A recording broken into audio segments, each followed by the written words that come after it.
All right. Good morning, everybody. Happy new week. Hope you're doing amazing. And I'm here right next to me to the gorgeous Kerry Coleman from Tassie. Right behind her, as you can see, is her super duper book, The Superpower Lunchbox. But let me give you guys a little close-up of her book. Here it is. This is actually from our website. I have an even better picture. Here we go. 5 easy steps for busy parents like you to feed your kids well. Well, I am so interested in this topic, Kerry, because that's one thing that, as you know, I'm a parent of 3 children, primary school and 1 in high school. And you yourself have raised your own children. But let me give these guys the official introduction in terms of who you are. And then we'll get stuck into some gold nuggets you're going to share with us. Well, Kerry Coleman has had a broad life experience and she's done many things, but the most relevant things that are connected to her book is that she's an integrative nutrition health coach and an early years school teacher, educator of office in a child and family centre. And she has also raised her own children over the last 35 years, and she has supported families of young children in their years. So she entered the world of teaching after graduating at 52 and found that much of her time was spent managing her students' behaviours. So she studied integrative nutrition health coaching, and when she learned what she learned helped with her own health. But along the way, she made the connection between what she was seeing in school lunchboxes and the peaks and slumps in energy and moodiness of the kids in her classes. So over a decade of teaching and working with young families, she also discovered that many parents may not fully understand their role as first educators of their children, and is passionate about encouraging parents of young children in that role. So she kind of wants to pass on this message that it doesn't have to be complicated, like it can be simple. And she's got those 5 steps that she's pulled together, in her book. So good morning, Kerry, and it's great to see you. Good morning, Nat, and thanks for having me today. Well, you and I met, Great to be here. Was it about 18 months ago we met? Something like that, yeah. Yeah. So tell me a little bit about, let's rewind the clock back, how long had you been thinking about writing this book before we met? Or was it because we met, I gave you the confidence to finally get it done? I think I'd been dreaming about writing a book for a really long time, and I didn't quite know what the book was going to be. Mm-hmm. And then I decided I couldn't keep teaching with the way things were, and keep turning up at school wasn't going to make a difference, And so I decided that maybe if I could write a book about it, I'd be able to talk to people about what was happening and be a voice for the kids and for the teachers, because I know a lot of teachers are struggling out there with a range of all sorts of crazy behaviours in their classrooms, and we ask children to manage those behaviours, but the food we're feeding them makes that very difficult for them. So that's really. So how long have you had an interest in food and nutrition? For a really long time, since I was probably about 13. When I went to high school and started home ec, I really loved the theory side of it as well as the cooking, and I cooked with my nan before that, and I found it really interesting, the theory behind cooking and, how much food affects our wellness. But my life's been up and down around that. There's been a lot of, I've struggled with my own health because of food addictions at different times. So I understand how hard it is for people to contemplate change and to make change. It's difficult, and you need support to do it. Yeah, you need a big why. Exactly. And as you say, so what are we commonly seeing in kids' lunchboxes that then led you to go, no, I need to have a say, or write about this? What are the things that we're seeing? What's the most common?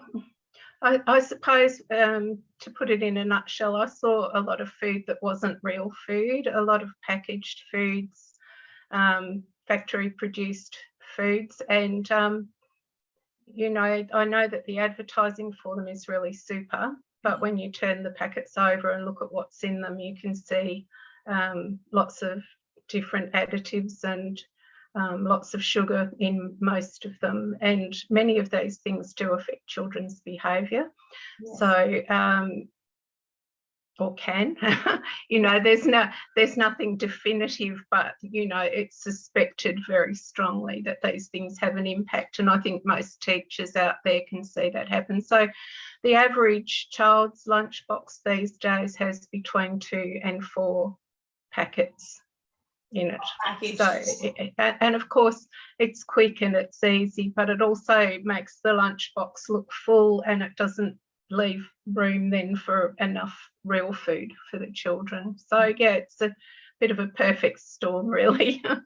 Yeah, you throw in this packet, that packet, and all that stuff. And yeah, well, I spoke to someone the other day, and they told me they're actually working in the health industry now, but they had been so excited about their child starting kinder because they'd be able to go and buy lunchbox foods from the supermarket, you know, and it's been marketed so heavily and so well that people really think it's good food. You know, they really believe that. So what should we be putting in their lunchbox? Tell me. What should you be putting in? Real food, so whole grain sandwiches with cheese or meat, you know, with protein, eggs, because that sustains them. It takes longer to digest, and pardon me, and their bodies know how to use those foods. Fruit, vegetables, please, please, please, more vegetables in children's lunch boxes, because across the board in Australia, only 6% of people are eating enough vegetables for good health. Yeah. And that includes our children. So if you take 100 children, 94 of those are not getting enough vegetables in their day-to-day food. And I think a lot of that's because we've become used to eating cereals at breakfast. It's really a grain-based meal in our culture. Yeah. And if they don't get some at lunchtime, then it's only a little bit at dinner time. Maybe it's just not enough for good health. In other cultures, they have vegetables at every meal. And, you know, it would be really great if we could open our minds to the idea of having vegetables at breakfast time as well. It's all food, so there's no real rules over when we should have it. Yeah. But it does need to be real food, real fruit, real vegetables, all the colours of the rainbow. Yes. For good health.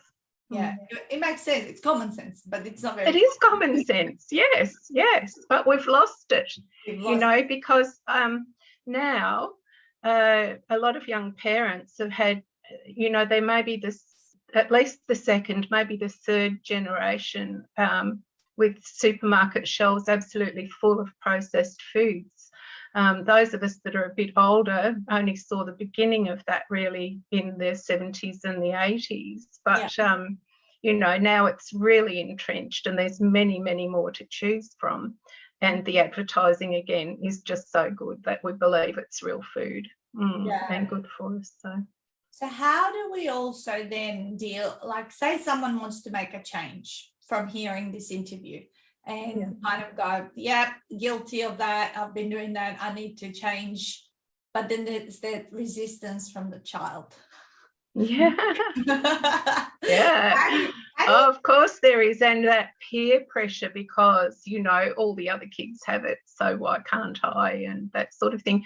I think it's, whilst we need to understand that it's not the best thing for our child to eat, to actually demonise it is not helpful. So the ideal, at least to begin with, is just to minimise it. So, you know, if you've got 2 packets, back to 1 packet and replace that with some vegetables or an extra piece of fruit. But the other thing that I found really helpful with my own children was to cut things up at dinner time or lunch and have it in the middle of the table, not to actually serve a meal on their plate, and allow them to choose what they would eat. And it's amazing what a bit of autonomy like that can do for children. They will sometimes try something they haven't tried before. The other thing is to not give up if you're going to do that and offer children something new to eat. Keep offering it, even if they say, I don't like it, but don't put it on their plate. Put it in the middle of the table and you keep eating it, and eventually they will try some new things. But even when they taste something and say they don't like it, it takes between 7 and 12 times at least to really know whether you like the taste of something, especially with children, because their taste buds are developing. So don't give up, just keep offering it, but don't fight over it and don't force it and don't push it, just have it there.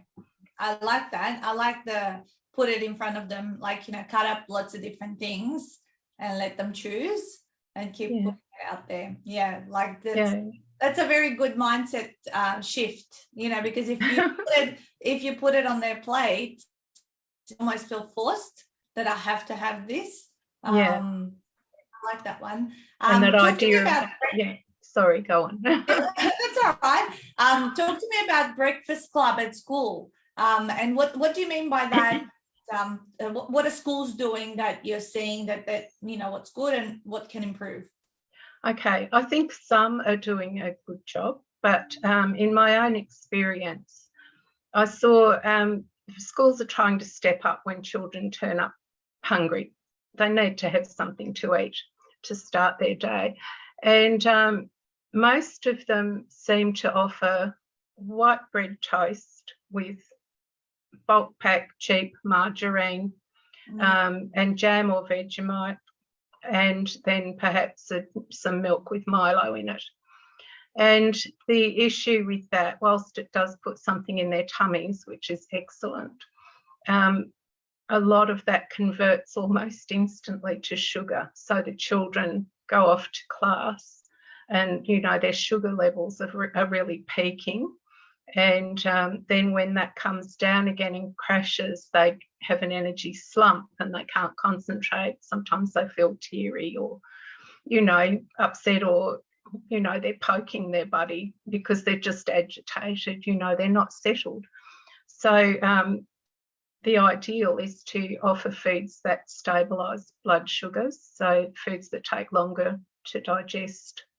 Whole grain bread or whole meal bread is a good start, and eggs or something a bit more solid, fruit, and again vegetables. And I don't think I don't know how many breakfast clubs there are out there offering children vegetables, but if you serve a dip with it, children will often be very happy to eat those, and to make it normal, so they're there all the time. For a lot of our children, these things are not normal, so they are worried about that, and so schools are in a unique position really to offer that to children so that they get used to seeing that as normal. Because if you it all depends, like families are different from one another, right? And if one family kind of always gave their children vegetables and all that, all the good stuff, that the child thinks this is just how people eat. That's exactly right. Right. And this is where what we were saying, the resistance can come up because you've trained or you've gotten used to or built up those habits around, say, packaged food, and then it's like you're changing it, and like anyone else, they don't like change, especially if, I guess they don't want to admit, I'm eating healthy. Like healthy, maybe it's a dirty word when you're a child, I think. I hear you. I had someone say to me the other day that they had a child with sensory issues that really just loves the packet, and they love to open the packet. And I was thinking about, how do you help someone in that situation? Because homemade, home-baked, where what's going into the thing is so much better because you can manage the amounts of sugar and, make sure your ingredients are good food. And I know that you can get little cellophane bags, from some of the discount shops quite inexpensively. And I thought maybe you could actually bake your biscuits and put them in, that, so they still have that sensory sound of the packet. There are ways to solve those individual sort of problems, but it does take, I mean, it starts with a parent's attitude, and you know, if they're really determined to do what's best for their child, they'll find little ways to tweak things. We don't want to, you know, just throw everything out and you know, shock the poor child and bring up that resistance. That's not helpful. Yeah, you got to remain creative and make it fun as well. I think if you can do that, then they're more willing to play along and all that. So tell me about Super Sleuth Shopper. What does that mean? What is it? That means that with the packet foods, we start to get a bit canny and ask what's in it. So with packet food, the front is always very enticing. It's fun, it's colourful, it's exciting. It's backed up by marketing on TV and so on, and in magazines and you know, lots of places you see it. So that doesn't tell us what's actually in that food. So we have to turn the packet over and have a look at what's in the ingredients list, which is on the back and near the nutritional panel. It's usually underneath or to the side of it. And once you start looking there, you can see that often an innocent little, you know, chicken flavoured crackers of some sort might have 17 or 18 ingredients, because the factory made foods, it's a food science, and they put in all sorts of flavour enhancers and different chemicals that make us want to eat it. It gives us a blissful feeling when we eat them. Pardon me, not because it's good for us, but it is just about that taste and the texture, you know, the crunchiness. That kind of thing. So, pardon me, I'm training with training with a company called The Root Cause at the moment, and their rule of thumb is to count the ingredients, and if there are more than 6, put it back on the shelf, because it's a long way from nature. Nature packages things ready for our bodies to use them. And if you think about an apple, it has 1 ingredient, apple, you know, and the more that you get, the more processed that food is. So that's the first thing. And then to look at those top 5 or 6 ingredients. If sugar comes in the first 3 to 5, then, you know, it's got a really heavy sugar load. So that's probably worth thinking about putting back and looking for a better one, because there are products there that have less ingredients and less sugar. So it's just being canny and having a look, you know, curious about what's in the packet foods. Yeah, don't just pick it up and put it in the trolley. Have a look at the have a look, ask what's in it. And the other part of being a super sleuth shopper is to shop seasonal and shop local as much as possible. That cuts down that footprint on, you know, the carbon footprint and travel miles for food. And because you know, most of us here in Australia can get anything at any time of year because it's transported from even from the United States or elsewhere. So our bodies are tuned in to eat what's in season locally, and that's more economical usually as well. So, you know, look out for those roadside stalls if you're lucky enough to live in an area where they have them, because that's locally grown and you know, a good price. And to share, to try shopping with a friend maybe, or a couple of friends, and buy in bulk rather than, you know, especially if you're trying something new with the kids. You know, you don't want to go and buy 5 kilos of something and then find they don't like it and you've got all this food left over. So if you do it with some friends, then you can share the cost and make it work that way. So what do you think is then the first step for parents in working out what to do to best nourish their kids and themselves, if you were to give people a starting point? A starting point is just to have a look at what you're doing now and ask if there might be a better way. To have a serious look at how often vegetables are showing up in their meals, and Yeah, just to see if there's a small change that they can make. Start small. One small step. Yeah.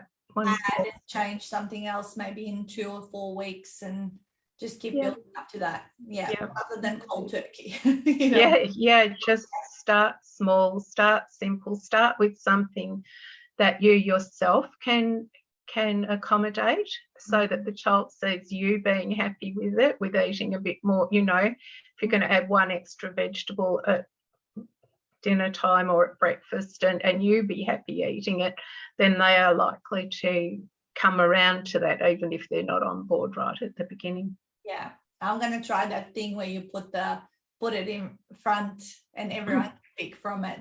It's like a grazing board, Nat. You know how popular grazing boards are now. So you're doing that, but with the family meal. Yes. So I think we probably got into the habit of dividing things up to make sure everyone got enough.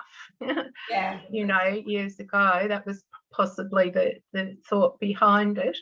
But it's actually quite a fun way to eat a meal, to put it in the middle and let people. Kind of communal, isn't it? Like everyone. Yeah. And having some dip there that they can put some of that on their plate as well and dip the vegetables in it, you know. Yeah. Especially if you know what they might like in that way. Some hummus or some what is some of your intentions now with the book? How do you hope to spread the message? What are you doing out there? Well, the training I'm doing with the root cause will take me back into schools, and to talking to parent groups and so on. So I will tell them about my book as well. I'm hoping that maybe some principals or parents and friends groups or mothering groups might like me to come along and have a chat with them. That's kind of where I'm at the moment. I just want people to be talking about it more. Yes. You know, it tends to be a bit of a taboo subject, and teachers have hugged me and thanked me, cried, thank you for doing something, because they're just so frustrated. Teachers keep getting sent off for more training for behaviour management, but it's not solving the problem. So I want to try and, you know, get to the bottom of it. And there are lots of other people working on it. So yeah, I'm joining the throng. Yeah, I love it. The root cause is like, you know, it's what's in our food and how we're moving and all that kind of stuff, rather than, you know, looking for other band-aid approaches that resolve issues. Yeah, and Nat, I know that part of your program with writing a book, you know, encourages people to do online programs and things to support that. And I was thinking that that's what I would be looking at doing, but then I discovered the root cause and their programs were just so good. I decided to train with them rather than doing my own. Yeah, it was just awesome, brilliant. So yeah, you've got an alignment of values. Yes. What will people get out of having a read of your book? If they grab the book today, you know, will they get I guess, a lot more detail behind what we've been chatting about today? Yeah, lots of ideas about how to tackle that change. There are sample menus and so on. It's not a cookbook. There's so much out there already in the way of cookbooks and websites. I don't need to tell you how to make something, but apart from my Swiss muesli recipe, that's in there and that's pretty awesome. But also lots of tips around planning and organisation for children, cooking with children, how that can enhance their literacy and numeracy skills. So a lot around supporting children and their learning with things that you can do at home, simple things, and putting structure around things so that they can do what you want them to do. Because often we say to kids, oh, you know, go and clean your room up, but there's no starting point for them and there's just overwhelm and there's no organisation there. So they need those things in place to help them learn how to be good organisers. And the system, right? Yeah, exactly. Yeah, they're not going to make it up on their own, and they're doing the best they can. So exactly. I notice for years we always do decluttering all the time, and once a year we do a big one where we go through every single drawer and all that. And now the girls are 7 and 10. I don't have to even check them. Like, they know how to declutter drawers, and they do it even initiated more than I would expect them to. All right, we're doing mission declutter, whatever. Yeah. So and they get up, the girls get up in the morning and they're getting their lunch boxes ready. We don't need to do all of that. It's like that whole morning routine, but you've got to put the system in place. And it's about training, isn't it, Nat? You need to train them, and some people might find that an unpleasant thought to train your children to be or to do certain things, but it really helps them if you can train them how to take responsibility for some of those things. So the book's got tips in it that would be helpful for new parents or expectant parents, and families with young children. Start earlier. You won't have to muck around with resistance afterwards. That's it, exactly. If we can, that's it. If you've got that mindset before the baby arrives, then you're ready to go, rather than having some of those less helpful habits in place. And then it can be harder to change them, but not impossible. It's never too late to change. I agree. And for anybody, for that matter, not just children. So tell me a little bit about the process of going through and writing the book. You took you didn't do it super fast, but you still got there. We've got the book in hand. Tell me about how it was for you. It was amazing. Right at the start, Nat, you said that it's not about the book, it's about who you become while you're going through the process of writing the book. And certainly for me, that's been a huge part of it, the personal growth that I've had to push through, so much resistance to be able to do this, because I know that it's not a popular thing to talk about, and I felt like I really needed to. And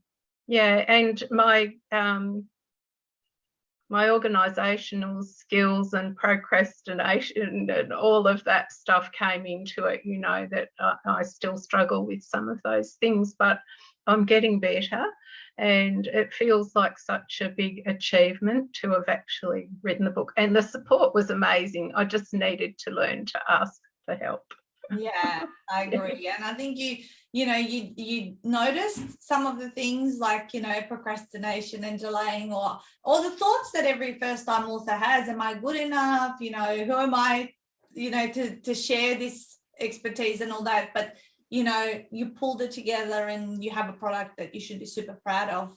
Thank you. It's going to make a huge difference. So I'll share where people can, I'll show you a book on screen. You can hold it up as well. Show us one of the real copies that you've got there at your end. There it is. The Superpower Lunchbox, guys. And Kerry does have her own website where she has the book. It's just under her name, Kerry Coleman, Kerry, and then coleman.com.au. And you can see there the book, and you can buy it, and the beautiful vegetables that are showcased there. And I'm sure if you get a copy directly from Kerry, she'll even sign it for you and send it across. If not, of course, you can look up the book on Amazon and Barnes and Noble and all of those online great retailer stores that sell it as well. Yeah, the ebooks on Amazon as well, so that can be an option for people that don't want to add to their bookshelves. Yeah, that's true. But I think this book would be a really good reference point, to physically have, to have it. You can write in the margins and underline things. And yes, please do that. If you get a copy, circle things and come back to them for sure. Yeah. I know when I've got stuff in the kitchen or certain things or even recipes, I've got a whole folder and I want stuff out, to look at, and that's really helpful. But then again, on an iPad, you can also open things up and flick through and highlight and all that sort of stuff. So I'm super happy. I can't wait to see where you are now in the next 6 or 12 months and how you continue to share this message, Kerry. I think we've picked up some great little pointers and tips, not just, I reckon, for even kids' lunchboxes, even for ourselves and what we can do as a family, right? We all need to eat more vegetables. That's my catch cry now, eat more vegetables. Yeah, I love it. It's true. And you, I know when we eat well, we have so much more energy. We don't have the ups and downs. I mean, just think of Christmas time, and when we get into that indulgence period of probably 2 or 3 weeks, and how sluggish we feel at the end of it. I know when I came back from the Gold Coast back to Melbourne, I got back into like a good routine, and when I eat light and eat lots of vegetables, then I'm at peak performance as well. Yeah, that's it. Yeah, our bodies are designed to work on those foods from nature. Yeah, I love it. Well, thank you for joining me this morning. I really appreciate it. Guys, go and check out Kerry's book, The Superpower Lunchbox, and let's bring in great nutrition into our children's lunchboxes. Thank you, Kerry, and everybody else. Go and smash up this amazing week. Bye, guys. Bye-bye. Thank you.